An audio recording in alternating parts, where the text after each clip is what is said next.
దేవుడు మనకు తోడుగా ఉంటే ఏమంటున్నాం?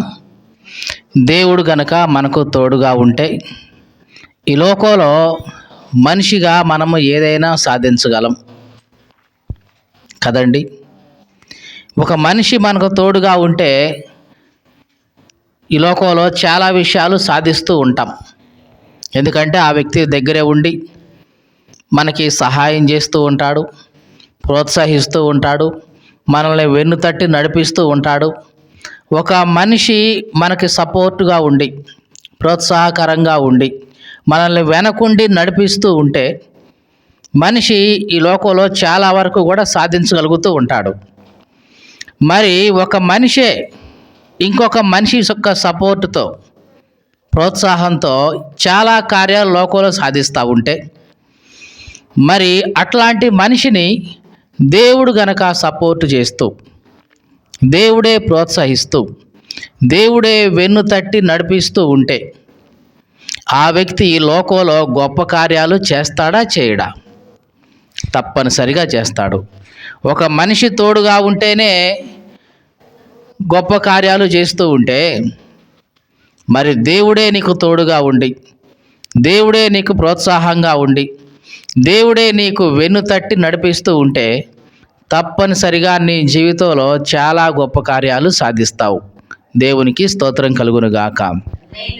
హల్లెలూయా. అయితే ఒక విషయం, చాలామంది అనుకుంటారు దేవుడు మనకు తోడుగా ఉంటే మనకి ఏ కష్టాలు రావు, దేవుడు మనకు తోడుగా ఉంటే ఏ నష్టాలు రావు, దేవుడు మనకు తోడుగా ఉంటే ఏ ఇబ్బంది కలగదు, ఏ శోధనలు కలగదు అని అనుకుంటారు. కానీ అది నిజం కాదు. అదేంటండి? దేవుడు మనకు తోడుగా ఉంటే కష్టాలు వస్తాయా? వస్తాయి కొన్నిసార్లు. నష్టాలు వస్తాయా? వస్తాయి కొన్నిసార్లు. శ్రమలు, ఇబ్బందులు, శోధనలు కలుగుతాయా? కలుగుతాయి కొన్నిసార్లు అవసరాన్ని బట్టి. అయితే మరి ఆ కాడికి దేవుడు తోడుంటే ఏంటి, లేకపోతే ఏంటండి? దేవుడు తోడుంటే కష్టాలు రావనుకుంటున్నాం మేము, మీరేం వస్తాయి అంటున్నారు. మరి ఆ కాడికి దేవుడు తోడుంటే ఏంటి, లేకపోతే ఏంటి అని అడగవచ్చు. కానీ చాలా వ్యత్యాసం ఉంది. నీ జీవితంలో కష్టాలు వస్తాయి. ఆ కష్టాలు వచ్చిన ఆ సమయంలో దేవుడు గనక నీకు తోడుగా ఉంటే ఆ కష్టంలో నీకు సహాయం చేస్తాడు, దాన్ని గట్టెక్కడానికి నీకు మార్గం చూపిస్తాడు. ఒక మాటలో చెప్పాలంటే ఆయనే నిన్ను చేయబట్టుకొని ఆ కష్టం నుంచి దాటిస్తాడు. మీకు అర్థమైందండి? దేవుడు నీకు తోడుంటే కలిగే మేలు అది. కష్టాలు రావు అని చెప్పడంలా, కానీ వాటిని వస్తే తట్టుకోగలిగే శక్తి ఇస్తాడు. ఆ కష్టాలు వస్తే వాటిని దాటగలిగేటట్లుగా నిన్ను సిద్ధపరుస్తాడు. ఆ కష్టాలు వస్తే వాటిని అధిగమించి నీకు మంచి అనుభవం వచ్చేలాగా చేస్తాడు. ఆ కష్టాలు వస్తే వాటిలో నీవు రాటుదేలి అనుభవం పొంది ఆ భావి తరాలకు కూడా, అంటే నీ తర్వాత వచ్చే తరాలకు కూడా, అబ్బాయి ఎట్లా వస్తుంది కష్టం, ఇదిగో దీన్ని ఎట్లా అధిగమించాలి అని నీవు నేర్పగలిగే అంతగా దేవుడు నీకు అనుభవాన్ని, పాఠాలని నేర్పుతూ ఉంటాడు. దేవునికి స్తోత్రం కలుగునుగాక. హల్లెలూయా. బైబిల్ గ్రంథంలో కనుక మనం చూస్తే ఒకసారి యేసు ప్రభు శిష్యులతో కలిసి పడవలో లేదా నావలో వెళుతూ ఉన్నాడు. ఆ వెళుతూ ఉన్న ఆ పడవ మీదకే, ఆ నావ మీదకే తుఫాను వచ్చేసింది. జాగ్రత్తగా చూడండి. యేసు ప్రభు పడవలో ఉన్నాడా లేడా? ఉన్నాడు. అయినా సరే ఆ పడవ మీదకి ఏమొచ్చింది? తుఫాను వచ్చేసింది. శిష్యులు చాలా ఇబ్బంది పడ్డారు పడవను జాగ్రత్తగా చేయడం కోసం, దాని నుంచి తప్పించుకోవడం కోసం చాలా ఇబ్బంది పడ్డారు. కానీ వారి వల్ల కాల. ఇక వాళ్ళ వల్ల ఎంతసేపటికి కావట్లేదని వెళ్ళి యేసు ప్రభువుని లేపారు. దేవా, మేము నశించిపోతున్నామయ్యా, నీకు చింత లేదా అని యేసు ప్రభువుని లేపారు. యేసు ప్రభువు లేచాడు, గాలిని గద్దించాడు, సముద్రాన్ని గద్దించాడు, నిమ్మలంగా ఉండు అని ఆజ్ఞాపించాడు. అంతా సెట్ అయిపోయింది. ఎప్పటిలాగానే వాళ్ళు క్షేమంగా సముద్రం యొక్క ఈ దరి నుంచి ఆ దరికి వెళ్ళారు. జాగ్రత్తగా చూడండి, ఇక్కడ యేసు ప్రభు నావలో ఉన్నాడు, అయినా సరే ఆ నావ మీదకి ఏమొచ్చింది? తుఫాను వచ్చేసింది. క్రైస్తవులుగా మన జీవితాల్లో దేవుడు ఉంటాడు, దేవుడు తోడుగా ఉంటాడు. అయినా సరే మన జీవితాల్లో కొన్నిసార్లు కష్టాలు వస్తాయి, శ్రమలు వస్తాయి, శోధనలు వస్తాయి. అయితే ఆ కష్టం వచ్చినప్పుడు, శ్రమ వచ్చినప్పుడు, ఆ శోధన వచ్చినప్పుడు దేవుడు నీకు తోడుగా ఉన్నాడు కాబట్టి దాని నుంచి నిన్ను బయటపడేస్తాడు. రావు అని చెప్పం, వస్తే గనక దేవుడు నీకు తోడుంటాడు కాబట్టి వాటి నుంచి బయటపడేస్తాడు. ఇప్పుడు ఒక ప్రశ్న అడుగుతాను, జాగ్రత్తగా వినండి. యేసు ప్రభు పడవలో ఉన్నాడా లేడా? మరి పడవలో ఉన్న యేసు ప్రభు ఆ పడవ మీదికి తుఫాన్ రాకుండా చేయగలడా లేదా? మీరు చెప్పండి. యేసు ప్రభు ప్రార్థన చేస్తే, యేసు ప్రభు తలుచుకుంటే అసలు ఆయన ఉన్న పడవ మీదకి తుఫాను కానీ గాలి కానీ ఇట్లాంటిది ఏమీ రాకుండా చేయగలడా లేదా? చేయగలడు. మరి ఎందుకు చేయలేదు? ఎందుకు చేయలేదంటే వాళ్ళు ఒక పాఠం నేర్చుకోవాలి. ఏమిటి ఆ పాఠం? నేను వీళ్ళతో ఉన్నా సరే వీళ్ళ జీవితంలో ఇట్లాంటి ఒడిదుడుకులు, ఆటుపోట్లు వస్తాయి అని వీళ్ళు ఎరగాలి. పైగా ఇదిగో దేవుడు మాకు తోడుంటే ఈ కష్టం నుంచి మమ్మల్ని బయటపడేస్తాడు అనే విశ్వాసం వాళ్ళలో కలగాలి. ఒకవేళ యేసు ప్రభువే ఆ సమయంలో వాళ్ళకు తోడుగా లేడనుకోండి, ఏమై ఉండేది? ఎవరిని లేపేవాళ్ళు పోయి చెప్పండి? ఎవరినైనా లేపేవాళ్ళ? ఇంక లేపడానికి ఎవరున్నారు? ఎవరు లేరు. అంటే అట్లాగే వాళ్ళు మునిగిపోయి ఉండేవాళ్ళు. అవునా కాదా? అలాగే నీ జీవితంలో, నా జీవితంలో కూడా యేసు ప్రభువును నువ్వు తోడుగా చేసుకుంటే, యేసు ప్రభువే నీకు తోడుగా ఉంటే, నీ జీవితంలో వచ్చిన శ్రమల నుంచి కానీ, కష్టాల నుంచి కానీ, ఆపదల నుంచి కానీ, ఇబ్బందుల నుంచి కానీ ఆయన నిన్ను బయట పడేస్తాడు. దాని నుంచి ఎట్లాగా దాటాలో చెప్తాడు, దాని ద్వారా ఎట్లా అనుభవం పొందాలో చెప్తాడు. ఒక మాటలో చెప్పాలంటే నీ జీవితంలో నీకు వచ్చే శ్రమలు, కష్టాలు, శోధనలు, ఇరుకులు, ఇబ్బందులు ఇవన్నీ కూడా దేవుని యొక్క గొప్పతనం ఏంటో నువ్వు తెలుసుకోవడం కోసమే దేవుడు అనుమతిస్తుంటాడు. మీకు అర్థమైందండి? చాలామంది క్రైస్తవులు అనుకుంటారు, ఏందండి మాకు ఈ శ్రమలు, ఏందండి మాకు ఈ కష్టాలు, ఏందండి మాకు ఈ బాధలు, ఏందండి ఈ శోధనలు అని అనేవాళ్ళు చాలామంది ఉన్నారు. ఈ మాటలు వింటున్న ప్రియ సహోదరి, సహోదరుడా, నీ జీవితంలో కష్టం వచ్చిందా, శ్రమ వచ్చిందా, శోధనలో ఇరుకులు, ఇబ్బందులు నీ జీవితాన్ని చుట్టుముట్టాయా? దేవుడు నీకు ఆ పాఠం నేర్పాలని ఆశపడుతున్నాడు. ఏమిటి ఆ పాఠం అంటే, ఇదిగో నీవు సేవిస్తున్న దేవుడు, నీవు అనుసరిస్తున్న దేవుడు వీటన్నిటి నుంచి నిన్ను బయట పడవేస్తాడు అనే విశ్వాస పాఠం నీకు నేర్పాలని దేవుడు ఆశపడుతున్నాడు. అంతేకాదు, వాటన్నిటి నుంచి నిన్ను విడిపించడం ద్వారా ఆయన శక్తి ఏమిటో నీవు గ్రహించాలి అని ఆయన ఆశపడుతున్నాడు. అంటే నీ జీవితంలో శ్రమలు, కష్టాలు, నష్టాలు ఇవన్నీ వచ్చినప్పుడు దేవుని శక్తిని నీవు అనుభవపూర్వకంగా చూస్తావు, కళ్ళారా చూస్తావు. అవునా కాదా? మనం ఈ సందర్భాన్ని మనం జాగ్రత్తగా చూస్తే, యేసు ప్రభు ఉన్నాడు, శిష్యులు ఉన్నారు నావలో, తుఫాను వచ్చి వాళ్ళ మీద పడింది. ఒకవేళ ఆ తుఫానే రాకపోతే, ఆ నావే అల్లకల్లోలం కాకపోతే దేవుని యొక్క శక్తిని వాళ్ళు కళ్ళారా చూడగలిగేవాళ్ళ? చెప్పండి, శిష్యులు చూడగలిగేవాళ్ళ? ఎట్లా చూస్తారు? తుఫాను వచ్చింది కాబట్టి, అది వాళ్ళ వల్ల కాలేదు కాబట్టి, అతలాకుతలం అవుతున్నారు కాబట్టి, భయపడిపోయారు కాబట్టి ఆ సమయంలో యేసు ప్రభువుని లేపారు. యేసు ప్రభువు లేచి గాలిని, సముద్రాన్ని వీటన్నిటిని గద్దించాడు. అవన్నీ నిమ్మలమైన తర్వాత ఆ శ్రమలు, కష్టాలు, ఆ తుఫాను ద్వారా యేసు ప్రభు యొక్క శక్తిని వాళ్ళు కళ్ళారా చూశారు. దేవునికి స్తోత్రం కలుగునుగాక. నీ జీవితంలో నీకు వచ్చే శ్రమలే కానీ, కష్టాలే కానీ, నష్టాలే కానీ, శోధనలే కానీ ఇవన్నీ ఎందుకంటే దేవుడు యొక్క శక్తిని నీవు కళ్ళారా చూడడానికే. దేనికోసం అంటున్నాం?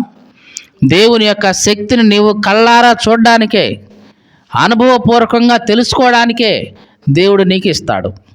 అంతేకాదు, దేవుని వాక్యం ఏముందంటే, మానవుడిగా నీకు ఎంతవరకైతే శోధన లేదా శ్రమ, ఇబ్బంది రావాలో అంతవరకు మాత్రమే దేవుడు అనుమతిస్తాడు. అంతకు మించి వేషం కూడా దేవుడు అనుమతించడు. మీకు అర్థమైందా ఈ మాట? ఒక మనిషిగా నీవు ఎంతైతే తట్టుకోగలవో, ఎంతైతే అనుభవించగలవో అంత మాత్రమే దేవుడు అనుమతిస్తాడు తప్ప అంతకంటే కొంచెం కూడా ఎక్కువగా దేవుడు నిన్ను అనుమతించడు. ఇది ఎట్లాంటిదంటే, ఒక పిల్లవాడిని తండ్రి కొడుతున్నాడు అనుకుందాం. వాడు ఎంతైతే తట్టుకోగలడో అంతవరకే కొడతాడు తప్ప బడిత తీసుకొని కొడతాడా? చెప్పండి. వాడి ఉంది ఇంత కర్ర తీసుకొని కొడతాడా? కొట్టడు. ఎందుకు? వాడి యొక్క ఆయువు ఏంటో, వాడి యొక్క పరిమితి ఏందో, వాడి యొక్క కెపాసిటీ ఏంటో తండ్రికి తెలుసు. కాబట్టి వాడు ఎంతైతే తట్టుకోగలుగుతాడో అంత మాత్రమే దెబ్బలు కొడతాడు తప్ప అంతకు మించి అయితే కొట్టడు కదండి. దేవుడు నీకు తండ్రి. ఎవరంటున్నాం? దేవుడు. ఆయన నీకు తండ్రి. నీ జీవితంలోకి వచ్చే ప్రతి శ్రమ, ఇరుకు, ఇబ్బంది, అనారోగ్య పరిస్థితి ఏదైనా సరే దేవుని యొక్క అనుమతితోనే వస్తుంటాయి. ఎట్లా వస్తుంటాయి? దేవుడు అనుమతిస్తాడు. ఇదిగో ఈ సమయంలో ఈ బిడ్డ ఈ పరీక్షకు లోను కావాలి, పరీక్ష రాయాలి. ఆ పరీక్షలో ఆ బిడ్డ పాస్ అయితే తర్వాత నెక్స్ట్ స్టేజ్కి వెళ్ళాలి. ఇది దేవుని యొక్క ప్రణాళిక. మీకు అర్థమైందండి? ఈ ప్రణాళిక కోసం దేవుడైతే నిన్ను శోధించలేడు. ఎందుకంటే ఆయన మనసు అట్లాంటిది. నిన్ను ప్రేమిస్తున్నాడు కాబట్టి నీ మీదకి శోధన తెప్పించడం ఆయనకి ఇష్టం లేదు, ఆయన వల్ల కాదు. అందుకోసం నీ మీదకి శోధన తెప్పించడం కోసం అపవాదిని వాడుకుంటాడు. మీకు అర్థమైందా ఈ మాట? శోధనలు కలిగించేది, శ్రమలు కలిగించేది అపవాది. మరి దేవుడు వాటిని అనుమతిస్తాడు. అపవాది వచ్చి, ఇదిగో నేను పలానా వ్యక్తిని శోధించాలనుకుంటున్నా, పలానా వ్యక్తిని శ్రమ పెట్టాలనుకుంటున్నా, పలానా వ్యక్తిని ఇబ్బంది పెట్టాలనుకుంటున్నా, మరి నాకు అనుమతిస్తావా అంటే యేసు ప్రభు చూసి, ఏం శ్రమని ఇస్తావు? పలానా శ్రమ ఇస్తా. ఓకే, తట్టుకోగలుగుతాడు అతను? ఓకే, రైట్, ఈ శ్రమ అతనికి సరిపోతుంది, తట్టుకోగలుగుతాడు, ఓకే, నువ్వు వెళ్ళు, నీ పని నువ్వు చూసుకో అంటాడు. అట్లాగా అపవాది దేవుని యొక్క అనుమతి పొంది మన జీవితంలో ఈ శ్రమ కానీ, కష్టాన్ని, వీటన్నిటిని కూడా చేస్తూ ఉంటాడు. అంటే నీ జీవితంలో వచ్చే శ్రమ, శోధన ఇవన్నీ కూడా దేవుని యొక్క అనుమతితోనే వస్తున్నాయి. ఎందుకు? దేవుడు నిన్ను వాటి ద్వారా పరీక్షిస్తూ ఉంటాడు. నీవు ఆ పరీక్షలో నెగ్గి పాస్ అయితే కనుక దేవుడు నిన్ను ఇంకా పై స్థాయికి తీసుకెళ్తూ ఉంటాడు. సహజంగా మనం స్కూల్లో కానీ, కాలేజీల్లో కానీ పరీక్షలు ఎందుకు పెడతాం? వాడి యొక్క స్థాయిని పెంచడం కోసం. 1వ తరగతిలో పరీక్ష రాస్తే 2వ తరగతికి, 2వ తరగతిలో పరీక్ష రాస్తే 3కి, 10th క్లాస్లో పరీక్ష రాసి పాస్ అయితే ఇంటర్కి, ఇంటర్లో కూడా పరీక్ష రాసి పాస్ అయితే తర్వాత హైయర్ స్టడీకి వెళ్తుంటాం. అంటే ఈ పరీక్ష అనేది మానవుని జీవితంలో ఏం తీసుకొస్తుంది? ప్రమోషన్ తీసుకొస్తుంది. అంటే ఇంకా హెచ్చింపుని తీసుకొస్తూ ఉంటుంది. అలాగే క్రైస్తవ జీవితంలో దేవుడు మనకు అనుమతిచ్చే ఆ శ్రమలు కానీ, శోధనలు కానీ, కష్టాలు ఇవన్నీ కూడా మనకి పరీక్షలు లాంటివి. ఈ పరీక్షల్లో గనక మనం పాస్ అయ్యి నెగ్గితే గనక దేవుడు మనల్ని ఇంకా ఎక్కువ స్థాయికి తీసుకెళ్తూ ఉంటాడు ఆత్మీయంగా. దేవునికి స్తోత్రం కలుగును గాక. హల్లెలూయా. కాబట్టి మన జీవితంలో వచ్చే శ్రమలు, కష్టాలు, శోధనలు, నష్టాలు ఇవన్నీ కూడా దేవుడు మనకేదో కీడు చేయాలనే ఉద్దేశంతో అయితే కాదు. దేవుడు కీడు విషయమై శోధింపబడనేరడు అని దేవుని వాక్యంలో ఉంది. దేవుడు మనకేదో కీడు కల్పించాలని, మనల్ని ఏదో నాశనంలో ముంచేయాలని ఉద్దేశంతో అయితే దేవుడు ఎన్నడూ కూడా వాటిని అనుమతించడు. మరి ఎందుకు అనుమతిస్తాడు? దాని ద్వారా నీవు గొప్ప స్థాయికి వెళ్ళాలి అని, దాని ద్వారా నీవు ఉన్నతమైన స్థితికి వెళ్ళాలి అని, దాని ద్వారా దేవుని యొక్క శక్తి ఏంటో నీవు కళ్ళారా తెలుసుకోవాలి అని, దాని ద్వారా నీ జీవితంలో ఒక అనుభవం నేర్చుకోవాలి, ఒక పాఠం నేర్చుకోవాలని దేవుడు వీటన్నిటిని అనుమతిస్తాడు. దేవునికి స్తోత్రం కలుగును గాక. హల్లెలూయా. అందుకనే యేసుక్రీస్తు యొక్క శిష్యులు నావ మీదకి వెళ్తున్నప్పుడు క్రీస్తు ఆ తుఫాను రాకుండా చేయగలడు, కానీ చెయ్యలేదు. ఎందుకంటే వాళ్ళు నేర్చుకోవాలి. ఆ కష్టమే రాకపోతే వాళ్ళు నేర్చుకోరు, ఆ ఇబ్బందే లేకపోతే వాళ్ళు నేర్చుకోరు. కష్టం ఉంటేనే, ఇబ్బంది ఉంటేనే, బాధ ఉంటేనే మనిషి నేర్చుకుంటాడు, లేకపోతే నేర్చుకోలేడండి. చాలాసార్లు మనం ఈ బాధ చూసి, కష్టం చూసి మాకేంది ఈ కష్టం, మాకేంటి ఈ బాధ అనుకుంటాం. పక్షిరాజు తన పిల్లకు ఇట్లాగే నేర్పిస్తుందండి. మీకు తెలుసా, బైబిల్లో పక్షిరాజు ఉంది. పక్షిరాజు ఏం చేస్తుంది? తన గూడుని రేపుతుంది. అంటే ఎట్లాగా? పక్షిరాజు అన్ని పక్షుల కంటే కూడా ఉన్నతంగా పై స్థాయిలో గూడు కట్టుకుంటుంది. అలా కట్టుకునేటప్పుడు కింద బాగా ముళ్ళేస్తుంది, బాగా ముళ్ళ కంప వేస్తుంది. దాని తర్వాత పుల్లలు, దాని తర్వాత గడ్డి, దాని తర్వాత మెత్తగా ఉండే దూది. ఇట్లాగా మనం కనుక బిల్డింగ్ ఎట్లాగా స్టేర్లు కట్టుకుంటామో అది కూడా ముందు ముళ్ళ కంప, తర్వాత దాని మీద పొలలు, దాని మీద గడ్డి పూసలు, దాని మీద మెత్తటి దూది, ఇట్లాగా వేసి పక్షిరాజు తన గూడుని చాలా మంచిగా కడుతుంది. అది కూడా ఎక్కడ? పైన కడుతుంది. ఇక అక్కడ పైన పక్షిరాజు గుడ్లు పెడుతుంది, పిల్లల్ని పొదుగుతుంది. ఇప్పుడు ఆ పిల్లలకి ప్రతిరోజు తీసుకెళ్ళి ఆహారం ఇస్తూ ఉంటుంది. మరి ఎంతసేపటికి ఆ పిల్లలు గూట్లో నుంచి బయటికి రావు. బయటికి రావాలి, ఎగరటం నేర్చుకోవాలి పిల్లలు, వాటి ఆహారాన్ని అవి సంపాదించుకోవాలి. ప్రతిరోజు మరి పక్షిరాజే పోయి వాటికి ఆహారం ఇస్తుంటుంది. మరి వాటికి నేర్పాలి. మరి ఇప్పుడు ఏవి నేర్పాలి? ఎగరటం నేర్పాలి, తమ ఆహారాన్ని తామే సంపాదించుకోవటం నేర్పాలి. ముందు సంపాదించుకోవాలంటే ముందు ఎగరటం రావాలి కదా. మరి ఎగరటం నేర్పాలి. ఎట్లా నేర్పుతుందంటే, చాలా జాగ్రత్తగా చూడండి. ఎట్లా నేర్పుతుందంటే, ముందు చిన్నగా పైన దూదిని లాగేస్తూ ఉంటుంది ముక్కుతో. లాగేస్తే కాస్త పిల్లలు ఇబ్బంది పడుతూ ఉంటాయి. ఎందుకంటే అప్పటిదాకా దూది మెత్తగా ఉంది కదా, ప్రశాంతంగా ఉంటుంది. ఇప్పుడు దూది కాస్త పోయి ఆ గడ్డి పరకలు అవన్నీ వస్తూ ఉంటే, రాసుకుంటా ఉంటే కొంచెం వాటికి ఇబ్బందిగా ఉంటుంది. అయినా సరే పిల్లలు అక్కడ నుంచి కదలవు. గూడు కదా, ఎందుకు కదులుతాయి? కదలవు. అందుకని ఆ గడ్డి పరకలను కూడా చిన్నగా లాగేస్తూ ఉంటుంది. గడ్డి పరకల కింద ఏముంటుంది? పుల్లలు ఉంటాయి. అవి ఇంకా గట్టిగా తగులుతూ ఉంటాయి. పక్షిరాజు పిల్లలు ఇంకా ఇబ్బంది పడుతుంటాయి. మళ్ళీ అప్పటికీ అవి కదలట్లేదని ఇక చిన్నగా ఆ పుల్లలను కూడా ఒక్కొక్కటి ముక్కుతో లాగేస్తూ ఉంటుంది. ముక్కుతో లాగేసిన తర్వాత ఇంకా అడుగున ఏముంటాయి? ముళ్ళు ఉంటాయి. ఇక ఆ ముళ్ళు గుచ్చుకుంటాయి పిల్లలకి. అప్పుడు దాకా అనుకుంటాయి పిల్లలు, ఇదేంటి మా అమ్మేనా ఎట్లా చేసేది, ఇప్పుడు దాకా మంచిగా మెత్తగా మమ్మల్ని పెట్టింది, తీసుకొచ్చి నోట్లో ఆహారం పెడుతుంది, కానీ ఇప్పుడేంటి దూది లాగేసింది, గడ్డి పరకలు లాగేసింది, పొలలు లాగేసింది, చివరికి ముళ్ళు గుచ్చుకుంటున్నాయి, మాకు ఎంత బాధ అవుతుంది. అయినా సరే అంత కర్కశంగా అట్లాగే ఉంటుందే కానీ మమ్మల్ని బయటకు తీసుకురాడదేంటి అని అనుకుంటాయి. ఇక అప్పటికి కూడా పిల్లలు ఎగరవు. ఇక లాభం లేదని ఇక ఆ ముళ్ళు కూడా పూర్తిగా తీసేసి ఆ గూడునే లేకుండా చెల్లాచెదురు చేస్తుంది. ఇప్పుడు చెప్పండి, ఇప్పుడు దాకంటే గూట్లో ఏదో రకంగా ఇబ్బంది పడుకుంటూ ఉన్నాయి. ఇప్పుడు ఆ గూడే మొత్తం రేపేసి చెల్లాచెదురు చేస్తే ఇక పిల్లల యొక్క పరిస్థితి ఏంటి? ఇక ఆ పిల్లలు కింద పడుతూ ఉంటాయి. అలా కింద పడుతున్న ఆ పిల్లలకి చూస్తూ ఉంటుంది, ఎగురుతాయా లేదా. ఎంతసేపటి ఎగరకుండా అవి పోయి భూమికి తగులుతాయి అనుకునే లోపలనే కిందగా వచ్చేసి మళ్ళీ వాటిని రెక్కల మీద మోసుకొని మళ్ళీ అంత పైకి ఎత్తుకెళ్ళి అక్కడ మళ్ళీ వదిలేస్తుంది. ఈ పిల్లలకి ఏం అర్థం కాదు, ఇదేంటి ఇప్పుడు దాకా భూమి మీద పడబోయి చనిపోబోతున్న టైంకి మళ్ళీ వచ్చేసి మమ్మల్ని జాగ్రత్తగా ఎత్తుకొని మళ్ళీ పైకి తీసుకెళ్ళినట్లే తీసుకెళ్ళి మళ్ళీ వదిలేసింది. వామ్మో, మాకేదో రాబోతుంది, మాకేదో ప్రమాదం రాబోతుంది, ఇప్పుడు దాకా మా అమ్మే అనుకున్నాం, ఎంత ప్రేమ అనుకున్నాం, తీర చూస్తే మాకింద ఇట్లా ఏదో ఇబ్బంది పెడుతుంది అని ఇట్లాగా 4-5 సార్లు పడుతున్న సమయంలో మళ్ళీ రావటం, మళ్ళీ రెక్కల మీద పైకి తీసుకెళ్ళి మళ్ళీ వదిలేయటం. ఇట్లాగా చాలాసార్లు చేస్తే అప్పటికి కానీ పక్షి పిల్లలు చిన్నగా ఎగరటం నేర్చుకోవు.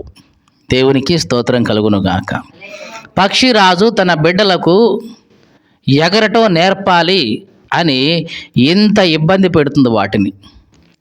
చాలాసార్లు మనకు అనుకుంటాం, ఏంటండి నేను ప్రార్థనకే పోతున్నా కదండి, దేవుడు అంటే ప్రేమగానే ఉంటున్నా కదండి, ఎందుకండి నాకే ఈ ఇబ్బంది, ఎందుకండి నాకే ఈ కష్టం, ఎందుకండి నాకే ఇంత ఈ శ్రమ అని అనుకుంటాం. ఎందుకంటే నీవు నేర్చుకోవాలి, అది దేవుని యొక్క ప్రణాళిక. అంటే ప్రేమ లేదా పక్షిరాజుకి? ఉంది. ప్రేమ ఉంది కాబట్టే కష్టించైనా సరే, కష్టపెట్టి అయినా సరే తన బిడ్డలకు నేర్పాలి అనుకుంది. ఇక ఎప్పుడైతే బిడ్డలు ఎగరటం నేర్చుకుంటాయో పక్షిరాజు చాలా సంతోషిస్తుంది. రైట్, నేను అనుకున్నట్లుగా నా పిల్లలు ఎగరటం నేర్చుకున్నారు, ఇక వాళ్ళు ప్రశాంతంగా బ్రతుకుతారు, వాళ్ళ ఆహారాన్ని వాళ్ళు సంపాదించుకుంటారు, ఇక నా మీద ఆధారపడేదైతే ఏమి ఉండదు ఇక అని అప్పుడు పక్షిరాజు సంతోషపడుతుంది. దేవునికి స్తోత్రం కలుగునుగాక. హల్లెలూయా. నీ జీవితంలో, నా జీవితంలో కూడా దేవుడు ఇట్లాంటిదే అనుమతిస్తాడు. మన జీవితంలో కలుగుతున్న శ్రమలు, కష్టాలు, శోధనలు, ఇబ్బందులు ఇవన్నీ కూడా నీకు నేర్పడం కోసమే దేవుడు వాటిని అనుమతిస్తున్నాడు.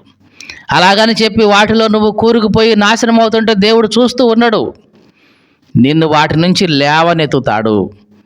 లేవనెత్తి మళ్ళీ ఉన్నతమైన స్థితికి తీసుకెళ్ళి మళ్ళీ నువ్వు దాన్ని నేర్చుకునేటట్లుగా మళ్ళీ ఇంకో అవకాశం ఇస్తాడు. అట్లాగా పలుమార్లు నీకు కష్టాలు కలిగించి, శోధనలు కలిగించి, అవసరమైతే నిన్ను ఇబ్బంది పెట్టి దేవుడు నీకు ఒక పాఠం నేర్పాలని ఆశపడుతూ ఉంటాడు.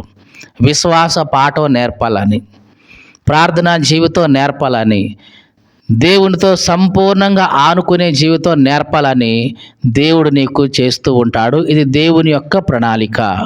దేవునికి స్తోత్రం కలుగునుగాక. హల్లెలూయా.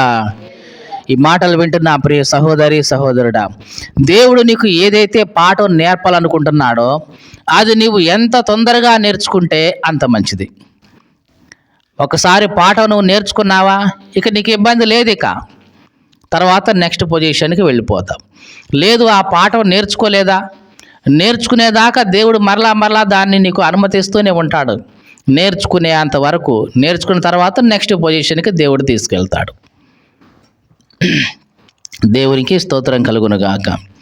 హల్లెలూయా. బైబిల్ గ్రంథంలో కూడా ఇంకా మనం చూస్తే షడ్రకు, మేషకు, అబేద్నెగోలని దేవుడు అగ్నిగుండంలోకి వెళ్ళేలాగా చేశాడు. షడ్రకు, మేషకు, అబేద్నెగోలు వాళ్ళు బబులోను దేశంలో ఉన్నవాళ్ళు. ఆ బబులోను దేశంలో వాళ్ళు ఉన్నప్పుడు రాజు దగ్గర నుంచి ఒక ఆజ్ఞ పుట్టింది. రాజు దగ్గర ఉన్న ప్రధానులు దానియేలుకు వ్యతిరేకంగా లేచి ఒక ఆజ్ఞను పుట్టించారు. అదేంటంటే ఒక పెద్ద ప్రతిమను చేయించి ఎవరైనా సరే ఈ ప్రతిమకు నమస్కరించకపోతే అగ్నిగుండంలో పడతారు, వేయాలి అని ఒక శాసనం పుట్టించారు. అందరూ వచ్చి దానికి మొక్కుతా ఉన్నారు ఆ ప్రతిమకు. కానీ ఆ బబులోను దేశంలో ఉన్న దానియేలు యొక్క ముగ్గురు స్నేహితులు, షడ్రకు, మేషాకు, అబేద్నెగో, ఈ ముగ్గురు వాళ్ళు మొక్కలేదు. ఈ విషయం రాజుగారికి తెలిసింది. రాజుగారు పిలిచాడు వాళ్ళని, అబ్బాయి ఏంటి అందరూ మొక్కుతా ఉన్నారు నేను నిలబెట్టిన ఆ ప్రతిమకు, మరి మీరు మొక్కట్లేదంట, నిజమేనా అని అడిగాడు. వీళ్ళు అవునండి, మేము దేవునికి తప్ప దేనికి కూడా నమస్కరించం, మాకు అలవాటు లేదు, దీని గురించి ఇక విషయం కూడా ఇదే, ఇంతకంటే మేము చేయగలిగింది ఏమి లేదు అన్నారు. మళ్ళీ రాజు అన్నాడు, అబ్బాయి మళ్ళీ చెప్తున్నా, వీణ, సింఫోనియా, వాద్యం, డ్రమ్ములు ఇవన్నీ బాగా వినపడుతున్నప్పుడు అందరితో పాటు మీరు కూడా నమస్కారం చేశారా? సరే, లేకపోతే మిమ్మల్ని తీసుకెళ్ళి అగ్నిగుండంలో వేస్తాం అన్నాడు. రాజా, నువ్వు ఏం చేసినా సరే మేము మాత్రం మొక్కేది లేదు, అవసరమైతే మేము అగ్నిగుండంలోకి పోవడానికైనా రెడీ. మేము సేవించే దేవుడు ఆ అగ్నిగుండం నుంచి మమ్మల్ని తప్పిస్తాడు. ఒకవేళ తప్పించకపోయినా సరే, మేము అగ్నిగుండంలో పోయి నాశనం అయిపోయినా సరే, నీవు నిలబెట్టిన ఆ ప్రతిమకైతే మేము నమస్కారం చేసేది లేదు అన్నారు. రాజుకు బాగా కోపం వచ్చింది. అంతమంది ముందు ఎదిరిస్తే రాదా? అగ్నిగుండాన్ని ఇంకా 7 అంతలుగా చేశాడు. అంటే బాగా ఇంకా వేడిగా 7 రెట్లు వేడిగా చేసి ఈ ముగ్గురిని పట్టుకొని దాంట్లో విసిరేయడం కోసం ముగ్గురు బలాఢ్యులను రెడీ చేశారు. పహిల్వాన్లు అంటాం కదా, ముగ్గురు పహిల్వాన్లను తయారు చేసి ఈ ముగ్గురిని పట్టుకొని విసిరి దాంట్లో పడేశారు. ఎంత దూరంలో ఉన్నారో తెలియదు, ఎంత దూరం నుంచి విసిరేశారో తెలియదు. గట్టిగా పహిల్వాన్లు కదా, పట్టుకొని ఆ రాయి విసిరింట్లుగా సింపుల్గా అట్లా విసిరేశారు ఆ అగ్నిగుండంలోకి. కానీ జరిగింది ఏమిటంటే, ఈ అగ్నిగుండంలోకి విసిరేయబడ్డ ఆ ముగ్గురు లోపల క్షేమంగా ఉన్నారు. కానీ ఆ విసిరేసిన మనుషులు బయట ఉన్నారు కదా, ఆ వేడి తాకిడికి తట్టుకోలేక వాళ్ళు చనిపోయారు. దేవునికి స్తోత్రం కలుగునుగాక. హల్లెలూయా. అగ్నిగుండం లోపల పడిన మనుషులు క్షేమంగా ఉన్నారు, తిరుగుతూ ఉన్నారు లోపలే. వాళ్ళని విసిరేసిన వాళ్ళు మాత్రం ఆ వేడికి చనిపోయారు. ఇక రాజు మంత్రి పైనుంచి వస్తూ ఉన్నారు, వీళ్ళేంటి తిరుగుతూ ఉన్నారు లోపల అని చూశారు. చూస్తే ముగ్గురిని వేశారు లోపల, 4 తిరుగుతున్నారు లోపల. వీళ్ళకంటికి వేసింది ఎంతమంది? ముగ్గురిని. లోపల కనబడుతుంది ఎంతమంది? 4. రాజు ఒక్కసారి ఆశ్చర్యపోయాడు. మంత్రి ఒకసారి ఇటురా. ఏంటి రాజుగారు, ఎంతమందిని వేసాం మనం? ఎంతమందినే ఉందండి? ముగ్గురినే కదా. మరి నాకు 4 కనపడుతున్నారు చూడు. 4వ వాడు దేవత రూపంలాగా ఉన్నాడు అని అంటే చూస్తే 4 కనపడుతున్నారు. అంటే వాళ్ళకి అర్థమైంది, దేవుడే వచ్చి అగ్నిగుండంలో వాళ్ళతో పాటు ఉండి వాళ్ళని కాపాడుతున్నాడు అని. దేవునికి స్తోత్రం కలుగునుగాక. హల్లెలూయా. అప్పుడు రాజు అన్నాడు, షడ్రకు మేషకు అబేద్నెగోలారా బయటికి రండి అన్నారు. వాళ్ళు ఆ అగ్నిగుండానికి బావిలాగా ఉంటుంది, మెట్లు ఎక్కేసి బయటకు వచ్చారు. బయటకు వచ్చిన తర్వాత వాళ్ళ వస్త్రాలు చూశారు, కాలిపోలా. కనీసం తల వెంట్రుకలు కూడా కాలిపోలేదు, ఆ అగ్ని వాసన కూడా రాలేదు. అబ్బా, నిజంగా దేవుడు అంటే మీ దేవుడయ్యా. అగ్నిగుండంలో వేసినా సరే ఏ మాత్రం కూడా మీకు హాని కలగకుండా కాపాడాడు చూసావా, నిజంగా మీ దేవుడు గొప్పవాడయ్యా అని లోకమంతటికి ప్రకటించాడు. దేవునికి స్తోత్రం కలుగునుగాక. హల్లెలూయా. ఇప్పుడు నేను అడుగుతున్న ప్రశ్న ఏమిటంటే, దేవుడు ఆ షడ్రకు మేషకు అబేద్నెగోలని అగ్నిగుండంలో పడకుండా చేయగలడా లేదా? చేయగలడు. కానీ ఎందుకు చేయలేదు? అగ్నిగుండంలో పడినా సరే రక్షించే వాడిని నేనే అని వాళ్ళకి నేర్పడానికి. ఈ మాటలు వింటున్న ప్రియ సహోదరి సహోదరుడా, నీ జీవితంలో కూడా కష్టాలు అనే అగ్నిగుండాలు వస్తుంటాయి, శ్రమలు ఇబ్బందులు ఇవన్నీ వస్తుంటాయి. వీటన్నిటిలో పడకుండా దేవుడు నిన్ను చేయగలడు, కానీ చేయడు. ఎందుకంటే వాటన్నిటిలో పడినా సరే దాని నుంచి విడిపించే దేవుడు నీకున్నాడు అని నువ్వు తెలుసుకోవాలి. నీవు తెలుసుకోవడం కోసమే దేవుడు వాటిని నీ జీవితంలోకి అనుమతిస్తూ ఉంటాడు. దేవునికి స్తోత్రం కలుగునుగాక. హల్లెలూయా. కాబట్టి శ్రమలు వచ్చినాయి కదా, కష్టాలు వచ్చినాయి కదా, శోధనలు వచ్చినాయి కదా, నాకేంటి అని ఎప్పుడు కూడా దిగులు పడద్దు. వీటన్నిటి నుంచి విడిపించే దేవుడు నీతో ఉన్నాడు, నీకు తోడుగా ఉన్నాడు. ఇది జ్ఞాపకం చేసుకో. అలాగే పరిశుద్ధ గ్రంథంలో దానియేలు విషయంలో కూడా దానియేలుని ఒక తప్పుడు శాసనం వేసి పట్టుకొని తీసుకెళ్ళి సింహ బోన్లో పడేశారు. నిజానికి సింహ బోన్లో దానియేలు పడకుండా దేవుడు రక్షించలేడంటే రక్షించగలడు, కానీ పడేలాగా దేవుడు చేశాడు. దానియేలుని సింహ బోన్లో వేశారు. సింహాలు ఉన్నాయి. ఏమండి, సింహాలకు ఆకలి లేదేమోనండి, అందుకనే ఏమి చేయలేదండి దానియేలుని అని అనుకుంటున్నారేమో. తెల్లారిన తర్వాతే ఆ రాత్రి సింహ బోన్లో వేశారు దానియేలుని. ఆ రాత్రి అంతా రాజుకు నిద్ర పట్ల. మంచి దానియేలు, మంచి మంత్రి, మంచోడు, ఇట్లాంటి మంచివాడిని తీసుకెళ్ళి అనవసరంగా సింహాలకి వేసామే ఆహారంగా అని ఆ రాత్రి అంతా కూడా రాజుకు నిద్ర పట్ల. మొత్తానికి తెల్లారింది. సింహ బోన్ దగ్గరికి రాజు వచ్చి, దానియేలు, రోజు ప్రార్థన చేస్తావు కదా దేవునికి, రోజు నా దేవుడు అంటావు కదయ్యా, మరి అట్లాంటి దేవుడు నిన్ను కాపాడాడయ్యా అని అన్నాడు. అక్కడి నుంచి గొంతు వినబడింది, రాజా నువ్వు చిరకాలం జీవించాలయ్యా అని. అసలు రాజుకు ఆశ్చర్యం అవుతుంది. రాత్రి అనంగా పడేసాం సింహ బోన్లో, ఎన్ని సింహాలు లేవు, ఏదో ఒక సింహం ఈ పాటికి చంపి తిని ఉంటుంది దానియేలుని అనుకున్నా, మరేంటి మాట్లాడుతున్నాడు ఏంటి దానియేలు అని చూస్తే దానియేలు ప్రశాంతంగానే కూర్చున్నాడు. మరి సింహాలు లేవు అంటే సింహాలు ఉన్నాయి, అవి కూడా ఎదురుగా కూర్చొనే ఉన్నాయి. రాజుకు చాలా సంతోషం వేసింది. ఎవరు అక్కడ, దానియేలుని అర్జెంటుగా పైకి తీయండి అన్నాడు. దానియేలును పైకి తీశారు. దానియేలును పైకి తీసిన తర్వాత దానియేలు మీద ఎవరైతే ఇట్లా నింద మోపారో వాళ్ళని తీసుకొచ్చి సింహాల బోన్లో పడేస్తే వాళ్ళు అడుక్కు రాకముందే, అంటే ఆ సింహ బోన్లు చివరికి రాకముందే సింహాలు వాళ్ళ మీదకి దూకేసి వాళ్ళని కొరికి తినేసినాయి. అంటే సింహాలకు ఆకలి లేదా? ఉంది. అయినా సరే దేవుడు వాటి యొక్క నోర్లు మూశాడు. దేనికోసం? ఇదిగో నా దేవుడు సింహపు నోర్లను సైతం మూయించగలిగే అంత గొప్ప దేవుడు అని అక్కడ ఉన్న వాళ్ళందరికీ నేర్పించడం కోసం. దేవునికి స్తోత్రం కలుగును గాక. హల్లెలూయా. ఈ మాటలు వింటున్న ప్రియ సహోదరి సహోదరుడా, నీవు సేవిస్తున్న నీ దేవుడు ప్రకృతిని సైతం కూడా శాసించగలిగిన దేవుడు. నీవు సేవిస్తున్న నీ దేవుడు అగ్ని ప్రళయం నుంచి నిన్ను రక్షించే దేవుడు. నీవు సేవిస్తున్న నీ దేవుడు సింహాల నుంచి కూడా నిన్ను తప్పించే దేవుడు. ఈ ప్రకృతి కానీ ఇవన్నిటి నుంచి కూడా నిన్ను కాపాడగలిగిన గొప్ప దేవుడు నీకున్నాడు అని నేర్పించడం కోసమే దేవుడు వారి జీవితాల్లో వాటన్నిటి కూడా అనుమతిస్తూ వచ్చాడు.